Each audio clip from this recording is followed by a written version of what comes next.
This was Donald's suggestion, but he immediately said, we have a good relationship, and that with Hungary, you have a good relationship with Viktor, and so do I. So I proposed this option. If in the course of our negotiations it comes to using Budapest as a venue, I would be very pleased with that as well. And I want to thank you for your willingness to provide the venue. And if the venue is in Budapest, then I want to say thank you. Hungarian Prime Minister Viktor Orban has once again broken ranks with the European Union by flying to Moscow for a face-to-face meeting with Russian President Vladimir Putin, right in the middle of Russia's almost 4-year war in Ukraine.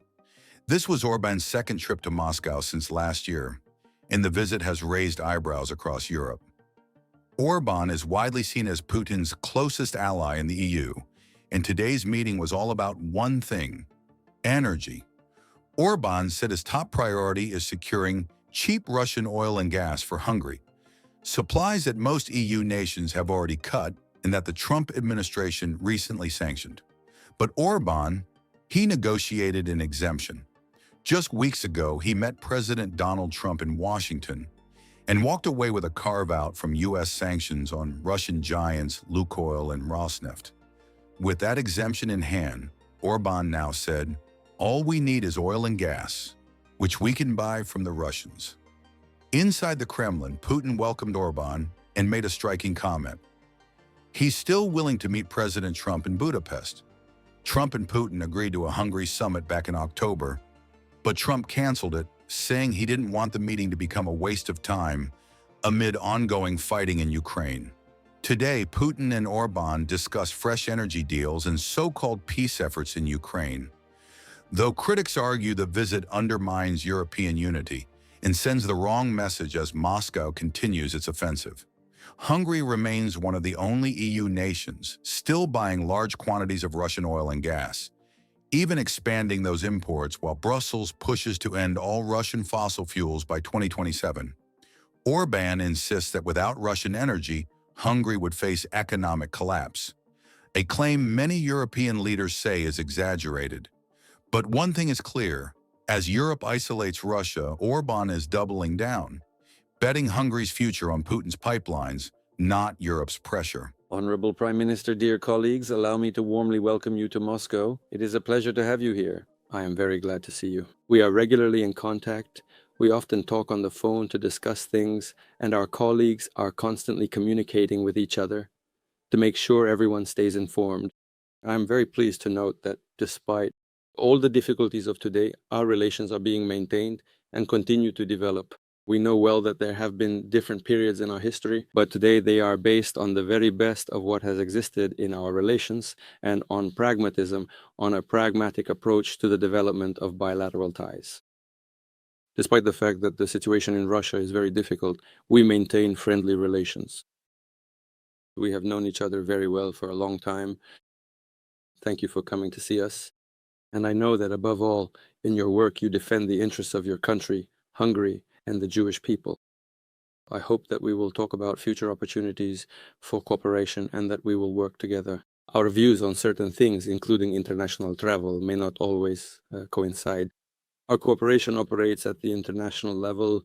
In any case, we have developed an atmosphere that allows us to speak openly and discuss any issues. We continue to develop cooperation and work in various fields. This gives us the opportunity not only to talk, but also to seek solutions to any problems. We are aware of your balanced position on the Ukrainian issue, and I know that international politics will have an impact on us.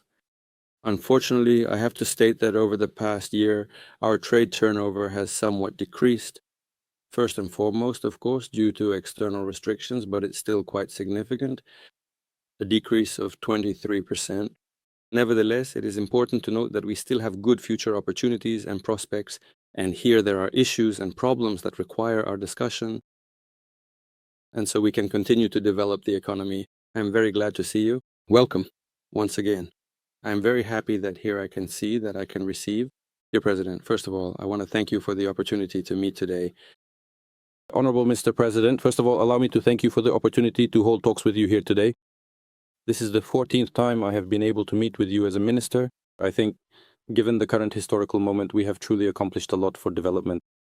And of course, I sincerely hope that in the coming years we will be able to achieve much more together, building upon the successes and progress we have already made. As the President is well aware, we are firmly and consistently pursuing a sovereign and independent course in our foreign policy, always making decisions that reflect the best interests and values of our nation. We are consistent and steady in our approach toward Russia, always maintaining a clear and reliable policy. In several key areas, we have developed cooperation and worked together in important fields, including areas such as trade, energy, and scientific research. We did not waver from our established principles or change our core values during this process. Succumb to external pressure and have not ended or discontinued cooperation in any of these important areas actively. I would like to say that the foundation of Hungary's energy security has been the stable supply of Russian energy resources both in the past and now. We greatly value the stability and predictability of Russian energy supplies. Hungary is interested in maintaining a continuous and mutually beneficial energy dialogue with your country, as it considers such communication to be essential for the development of strong bilateral relations. Ukraine is a neighboring country to Hungary, which makes this cooperation even more important for both nations. Therefore, Hungary fully feels the impact of the Ukrainian conflict on itself, including, for example, suffering significant economic losses as a result of these events, because economic cooperation is being blocked by the hostilities, and this is true both for Europe and for us. I will tell you what I said to you at our previous meeting. Hungary is interested in peace, and we hope that the recently announced peace initiatives will ultimately lead to this very peace. And today we are meeting. Mr. President, allow me to express my support. Our meeting today gives me the opportunity to confirm, Mr. President, that Hungary is ready to provide a platform for such negotiations. Késánál oncologists who are arriving at the Békét Adirasok Sikaresegi and is ready to assist in the successful completion of this process. I would like to thank you once again for welcoming us. Thank you for responding so positively to the possibility of a meeting between me and the President of the United States, specifically in your country. These meetings are very important. This was Donald's suggestion.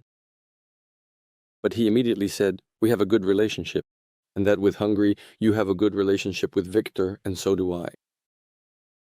So I propose this option.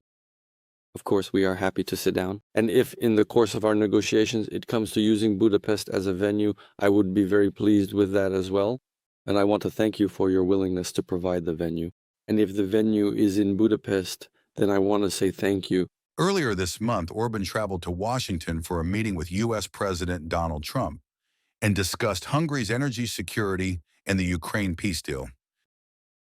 You mean a meeting with President Putin? Yes. You mean in Hungary? Well, I'd like to keep it in Hungary, in Budapest.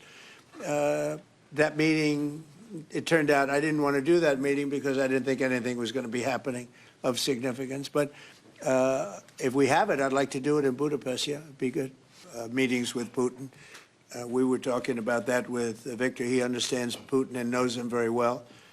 And I feel that, I mean, I'm going to let you say what you think, but I think that Viktor feels we're going to get that war ended in the not too distant future. Viktor, do you want to talk about that? Well, I'm strongly convinced. So the question is whether we Westerners are unified or not. The problem is that the president has huge peace efforts, which are just splendid and very positive for the European continent and all the peoples of Europe. But at the same time, we are not unified because Brussels and the Europeans has a different approach to the war. So the only pro-peace government is the United States government and the small Hungary in Europe anyway. All the other governments prefer to continue the war because many of them think that Ukraine can win on the front line, which is a misunderstanding of the situation. So it's a complicated issue. We will discuss it. It requests not just 2 minutes to respond to your question, but rather than our lecture. Sorry, not to continue more than that. To both of you. So you would say that Ukraine cannot win that war? You know, miracle can happen. Yeah, that's right.